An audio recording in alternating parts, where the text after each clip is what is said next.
గ్యాంగ్స్టర్స్ని పెట్టించి భార్య భర్తను చంపించింది. ఈ న్యూస్ ఇప్పుడు నేషనల్ వైడ్గా ఒక సెన్సేషన్గా మారింది. వీళ్లకు 11th మే రోజు పెళ్లి జరిగింది అండ్ 20th మే రోజు వీళ్ళిద్దరూ మేఘాలయకు హనీమూన్కి వెళ్ళారు. తర్వాత ఏం జరిగిందో తెలియదు, కానీ 22nd మే నుంచి వీళ్ళిద్దరూ మిస్ అయ్యారు.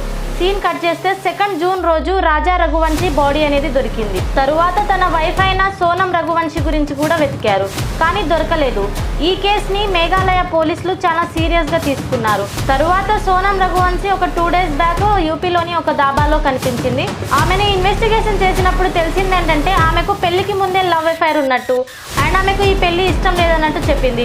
అందుకే గ్యాంగ్స్టర్స్ని పెట్టించి తన భర్తను చంపించానని ఒప్పుకుంది. అమ్మాయిలు, ఒకవేళ మీకు పెళ్లి ఇష్టం లేకపోతే ఇష్టం లేదని చెప్పండి మీ పేరెంట్స్కి. ఒకవేళ వాళ్ళు బలవంత పెడితే పోయి పోలీస్ స్టేషన్లో కంప్లైంట్ ఇవ్వండి.